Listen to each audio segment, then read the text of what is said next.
Hello, what's up mga ka-Dappercats? Meron pala ako sa inyong good news at bad news. Kasi nga, ang good news, nandirito na nga si Ramon. Kaso nga lang, ang bad news, si Celso, hanggang ngayon, wala pa rin. So, bali nakauwi nga pala si Ramon, kahapon, bali Monday, nakauwi siya, mga alas 2 siya nakauwi. Tapos si Celso, ayun pa rin yung inaantay natin hanggang ngayon. Babaka sakali na nandito na siya sa landing board, na gusto nang pumasok. At ito, hinarangan ko na yun dyan kasi nga may inakay talaga tayong veterans na lumabas. Ito na lang talagang hindi natatimingan ng mga nagpaparonda nga dito kasi talagang rumoronda na siya, nag-iikot-ikot dito kung matimingan niyang may mga rumoronda, papasabay at madagi talaga siya. So ito, papakita ko sa inyo si Ramon. Nandito si Ramon, natatalikod ko yung camera. Siyempre ito, ang bubungad sa atin si Marites. Kaso nga lang, yung tinuka kay Marites, ito parang naging bulutong. Mga ka-Dappercats. At ang masaklap niyan, si Ramon, meron din. Pa yung sticker ni Ramon, hindi ko pa nga natanggal. So, bali lang talaga tayong pag-asa sa Youngbird tsaka sa OB. Yan kasi doon sila naka-entry, dun sa MFC. So, ito si Ramon. Halika dito, Ramon. Magpakita ka muna. Yung, saan yung sa mata rin? SK niya yan meron din siya. Kakabulutong din ata sa mata to. Talagang tinadhana kayo ni tinadhana kayo ni Marites kabilaan kay Marites kaliwa at kay Ramon sa kanan. Grabe, talagang love team talaga sila. Ayan, so bali ito nga yung tatak nila kasi nga nung first lap nataka na nga sila. Ayan, meron din si Ramon.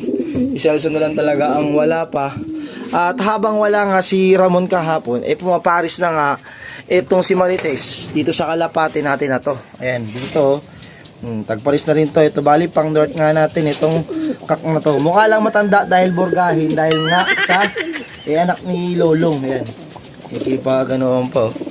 So bali yung kapatid nito yung nakimadla, yung misnop tayong kalapate na nandirito na ngayon, yung Grisel na nakuha nga natin. Ayan, so ito yung kapatid ng nakay Madla.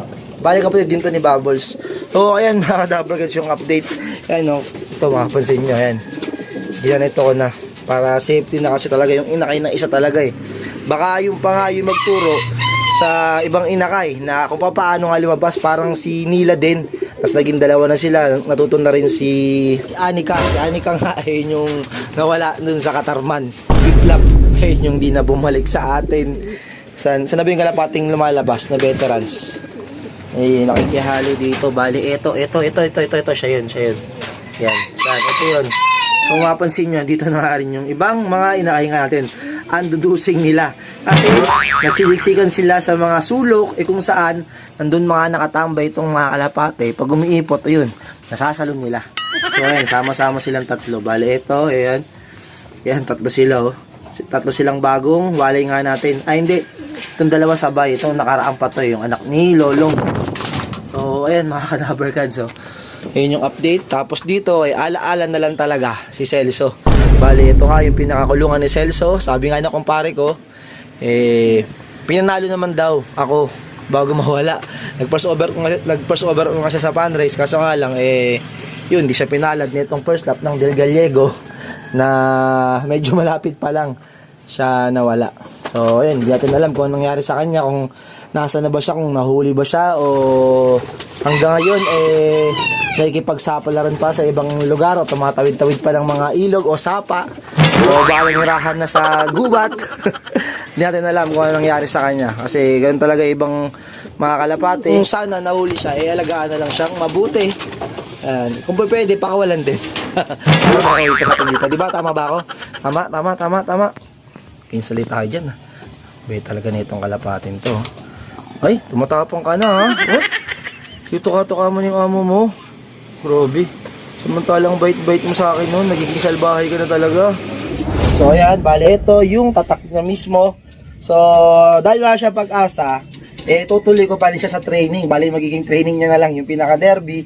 Kasi kung sakasakali, yung ibang kalab nga niyan, magpapa invitational kung sakasakali, doon ko na lang siya ilalaro sa invitational. Kasi talaga siyang pag-asa sa MFC, wala siyang pag-asa doon. Ayun lang gawin natin. Tuloy-tuloy pa natin yung training niya. Kita niyo yung ano niya, Malaki yung bulutong nga ito. Ayan, no? Ayan. Buti na lang, umuwi pa rin si Ramon nga sa atin. Ayan, no? Ito pa yung sticker niya, tanggalin ko na. Lock pa natin, eh. Joke lang, mga gawin. So, kasi 4 laps nga lang yung ngayong summer, 4 laps. Bali, hanggang Matnog. Yung ibang club siguro, masakasakaling pala rin itong si Ramon. Tumagal-tagal pa. Sana tumagal siya. May sasama natin hanggang sa invitational. Matapos niya yung karera. At yung mga inakay nga na ina-out nga natin nung nakaraan na nandito pa rin. Kasi may mga bibili. Kaso nga lang, sure buyer sila. Kaso nga lang, malalayo. Probinsya yung iba. So, ang problema ko yung pa-shipping. Kaya wala talaga akong alam kasi di naman ako ganong nagbebenta-benta nga ng ibon. So, ayan kasi nga, dahil nga sa nagkasakit yung tutulungan natin, kaso nga lang, pumanaw na, walang iba kung hindi si Kuya Ading. Ayan, nakikiramay ako sa pamilya ni Kuya Ading. Si Kuya Ading, yung binilan nga natin, nung pakitong, noong 2 pakitong, binil natin sa kanya. Napakabait ni Kuya Ading, magaling makisama. Ayan, shoutout sa mga Team Pogi. Yan, Team Pogi yun sila, nung may grupo sila dun sa Santa Lucia. So, kaya ako nga in-out yan nun, kasi nga nung na-stroke si Kuya Ading, dapat yung pang itutulong natin sa kanya, yung pinagbentahan nga ng ibon. Kaso nga lang na ngayon, nandyan pa rin. Tapos nalaman natin, itong nakarang araw na pumanaw na nga si Kuya Ading. Si Kuya Ading, yung pinanggalingan nga din ni imported. Sa imported. Yan. So, dalawa kami nabigyan nga niya ni J. Palparan. Yan, shoutout sa inyo, J. Palparan. Si J. Palparan nga nagsabi sa akin na nawala na nga daw si Kuya Ading. Hindi na daw kinaya. Alam na heat stroke ata si Kuya Ading. So, ayun. Ayun yung pagkakaalam ko. Kaya sa pamilya ni Kuya Ading, nakikiramay po ako. Yan. Tapos, speaking of Kuya Ading, sa kanya nga rin galing to, naipag-swap tayo sa kanya ng yung mga pre-sale chicken na galing sa Buy Research. Ito yung mismong kapalit nun. Tapos etong pula na to, ayan, bigay sa akin talaga mismo, yan ni Kuya Ading. So grabe talaga dito si Kuya Ading, napakabait na tao. Laro na akong masabi dito kay Kuya Ading. So pag pupunta tayo doon, entertain tayo. Yan. Tsaka solid supporter natin. Talaga, etong si Kuya Ading kasi kilala niya yung mga bataan ko, nanonood talaga siya dati pa raw. Kaya pumunta ako doon, nag-watapak siya. Parang pangalan niya lang sa atin. Muli, nakikiramay po ako sa pamilya ni Kuya Ading, Adriano Pascual yan. So, rest in peace Kuya Ading. Salamat sa magagandang alaala na binigay mo sa amin. At sa naghahanap nga dito kay Johnson Stress, ito binaba na natin siya dahil wala na nga si Celso. At ayan, tuloy na silang nagsama nga. Ito ni imported, tuloy na silang nagsama dito. Kaso nga lang, hindi sila makakabelo kasi ako na yung barako, 2 barako nandito. Etong tatay ni Putragis at yung isang, ayan, yung si Torres. Kaso nga lang, pinaparisan ngayon si Big Mom. Bali siya yung pinakasiga ngayon dito sa pinakakulungan na to. Yan kasi dito sila nakarani, para isang kainan na lang. Pinagsama-sama ko na sila dyan. Total, OT lang naman sila. So, ayun mga kadabarkad sa inyong update. Ito kanina, tuka-tuka tayo. Pero ngayon, tinan mo. Ayun, mabait na naman siya ulit. Pero kayo nang tapang, nasa teritoryo niya kasi. Ikaw pasaway ka. So, bali, ayan. Naka-MacArthur ring. Tapos, yung isa, madumi. Natambay kasi lagi doon sa sulok Yan, madumi yung sing-sing. Naka-MacArthur ring din. Yan, yung puro tayo yung balahibo. Tapos ito pa isa, naka-MacArthur ring din. Pasensyahan nyo na yung mga paa nila kasi nga napakapaka nila, lagi nga yung dumi. So sobrang dami na kasi nila dyan. Sa isang araw 3 beses ako nagkakaskas nga kasi grabe. Kasi nangyayari yan tuwing umaga, pagising ko. Ang dami na nilang dumi-dumi sa mga paa nila.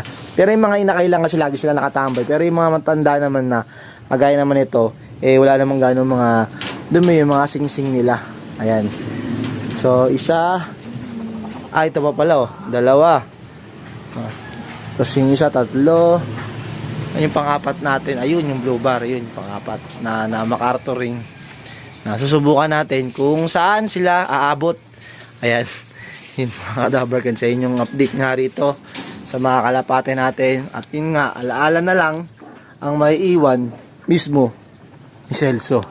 na sana nga makauwi pa rin si Celso natin mga kadabarkas, kasi yung kumpare ko na nagbigay sa kanya lagi natanong kung nakauwi na daw ba si Celso. So marami ring nawalan ng ibon nung linggo. So nahirapan siguro kasi may parting Quezon na umuulan, may parting Quezon naman na hindi umuulan.